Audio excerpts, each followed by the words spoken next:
The story Chandani told on their way back from the book launch of their neighbor, Mr. Bandara Duramadulawa, had become a great torment to Kavi Sakara's mind. Having found an old, unused diary, he struggled to pen down the thoughts entering his mind, intent on somehow starting a short story. By now, he himself did not know how many pages he had scribbled over and crossed out. Though he began with profound words, his inability to harmonize the beginning with a middle and an end made him realize that he was simply not a gifted writer. Why don't you write a book too, dear? Just look at the praises showered today on Bandara, who usually drinks like a beast and acts crazy at home. Ramya Lotta was strutting around with such pride, as if she were the one who wrote the book herself. The art of writing books doesn't bless everyone like that, Chandani. These are things that must come from within. You asking me to write books is like asking a tortoise for feathers, Kavi Sakara said, looking at Chandani with a sense of resignation. Oh, don't lie, Kavi. Then how did you write me such beautiful free-verse poems in your love letters? You made me cry with those letters. You've just become lazy after getting married. Please, Kavi, just one story, please. Kavi Sakara felt like laughing at Chandani's plea, but he suppressed it with effort, fearing she would question him further. Thanks to Ranga, pages of letters filled with romantic words and poems had reached his hands the moment he asked for them. Thus, Kavi Sakara had found it effortless to enchant Chandani with the sweet words of a lover's world. All he had to do was copy them down in his own handwriting. Ranga, who had stayed in the same boarding house as Kavi Sakara, worked as a security officer at the very same institution where Kavi Sakara was employed. Having sat for the advanced level examination in the arts stream with Sinhala as a subject, he wasn't fortunate enough to gain university entrance. He had traveled across the country seeking a suitable job, unwilling to remain a burden to his parents. Failing to find a fitting profession, Ranga eventually ended up as a security officer at Kavi Sakara's workplace. When Ranga, who hailed from a remote village far from the city, was searching for low-cost accommodation, Kavi Sakara had taken pity on him and was kind enough to share his own room with him. Although Kavi Sakara was now married and lived in a rented house, Ranga still stayed at the old boarding house due to the convenience of commuting and the reasonable rent. You've started that story, haven't you? Seeing Chandani entering the room with a cup of coffee and approaching the writing table, Kavi Sakara quickly flipped the diary he was scribbling in face down. I haven't really started yet. I can't decide what to write. You're joking. Let me see. I can't write stories while showing them like that. I'll show you once I've finished. Reluctant to show her the blank pages he hadn't written on, Kavi Sakara pressed his hand firmly over the overturned diary, fearing Chandani might grab it and realize the truth. Fine, I won't look. You want to surprise me, don't you? As for me, I just want to show that Ramya Lotta that we can write stories too. At the ceremony today, she acted as if she didn't even know us, and above all else, the way she paraded around wearing the very sari she borrowed from me. Kavi Sakara thought to himself that if Chandani knew Bandara had borrowed a necktie from him the previous evening, she would have something to say about that as well. I can't even save enough from the pittance I get from this beggar job to buy a tyre, mate. God bless you for the help. Bandara had carefully folded the tie Kavi Sakara gave him and tucked it into his pocket while glancing around. Just bring it back to me quietly after the ceremony's over. Don't give it to Chandani, Kavi Sakara said, implying he was giving it in secret. What on earth are you staring at with that cup in your hand? You haven't even finished half of it, Chandani said, returning to the room. Her words reminded Kavi Sakara that he was supposed to be struggling to write a story. Chandani, can't you think of a theme for a story and tell me? No ideas are coming to my head at all. What?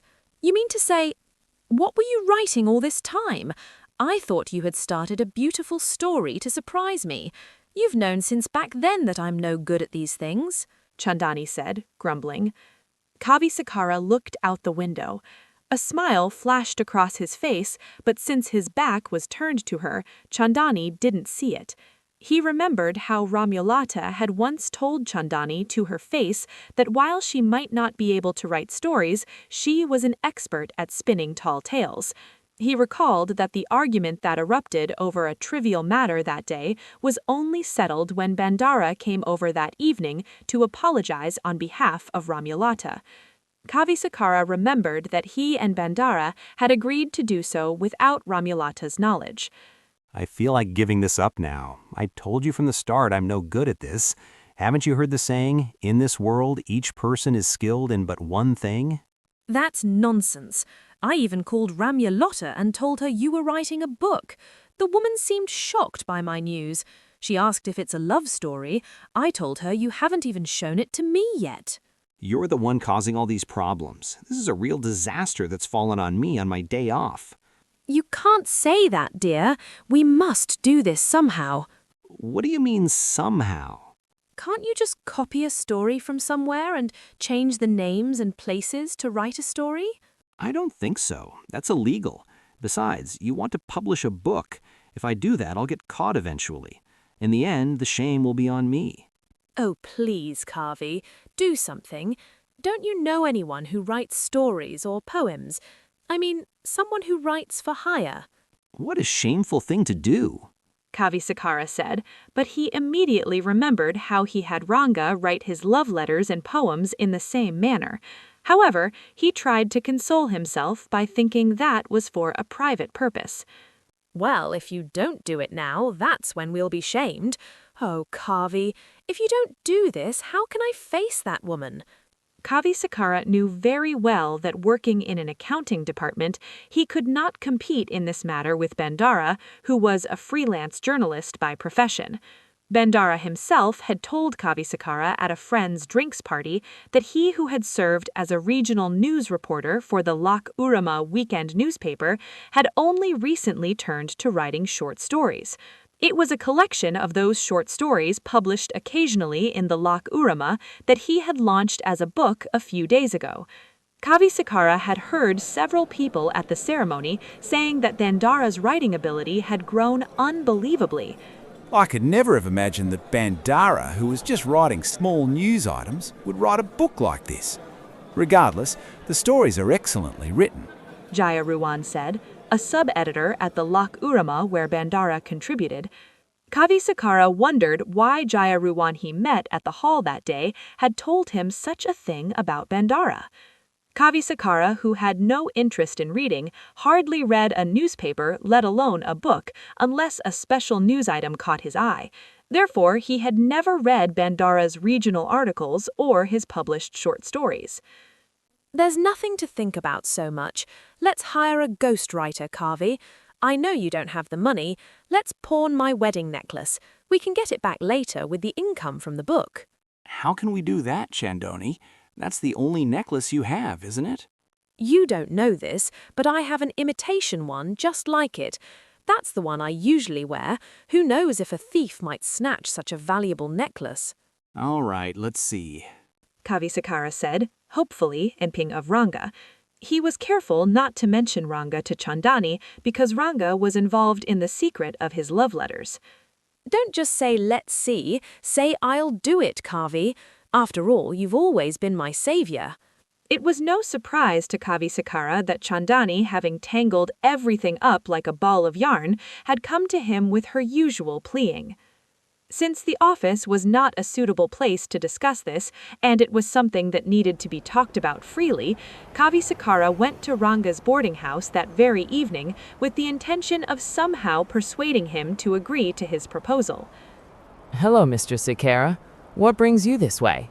I came specifically to see you, Ranga. I came to ask for a big favor. Anything. Just say the word, sir. For the help you've given me, I'd even give my life. Shall we go inside and talk? When Kavisakara asked, glancing around, Ranga felt that Kavisakara had something confidential to discuss. Let's go, sir. As Ranga led the way, Kavisakara, following behind, noticed that no renovations had been done to the building where he himself once stayed. Ranga, why didn't you find a new place? This place has become quite dilapidated, hasn't it? Yes, sir. The landlord takes the rent on time, though. Besides, since there's nothing much left at the end of the month to pay a high rent, I thought this place was fine for me. That's true. I'm also struggling to make ends meet each month. Anyway, Mr. Sakara, what is the favor you need from me? As Kavisekara explained the problem he was facing, a sarcastic smile first crossed Ranga's lips, but he gradually began to understand the predicament Kavisekara was in. I don't need to write books, Brother Ranga. I just need to escape the problem my wife has created. If you can, please write me a short story. It's not that I can't write it, Brother Sakara, but will that solve your problem? Brother, it was because of the help you gave back then that we both came under one roof. Now your help is needed to keep it from breaking apart. Kavisekara said jokingly, patting Ranga on the shoulder. Seeing Ranga lost in deep thought, Kavisekara assumed Ranga thought he had come to get this help for free. I'll pay a fair amount for your service, brother, but don't misunderstand. I'm not trying to treat you like a common hired writer. No, Brother Sakara. I've known you since the day I started this job. I can never forget the help you gave me. In such a situation, I can't take money. I was thinking of something else. What is it, brother? Brother Sakara, don't tell this to anyone. I'm telling you this in confidence. Tell me, brother, if my request is a problem for you, let's just forget it. No, brother. I was the one who wrote Mr. Bandara Dora entire book of stories. He told me he'd pay me well once the book was sold. I received an advance. I haven't received the rest of the money yet. Kavisekara could not believe what Ranga said. He stared at Ranga in astonishment. The words Bandara's friend had told him at the book launch that day began to ring in Kavisekara's ears like a dream. Brother Sakara, don't think too much about it. I have a lot of short stories I've written over time. I even have a novel. Following various people's advice, I went to so many printing houses and mailed them to so many newspapers. None of them did justice to my stories. Kavisekara realized that Ranga spoke with a hidden sense of frustration. While such an injustice has been done to you, what I did by coming here today is no different, is it? Please forgive me, Brother Ranga. Are you crazy, brother? I don't think much of it. Besides, I write these for my own soul's satisfaction, and when I heard that some of my stories had been released as a book, even under someone else's name, I was very happy that day. It also provided some relief for my financial difficulties. Regardless, I simply cannot ask this favor of you now. It doesn't feel right.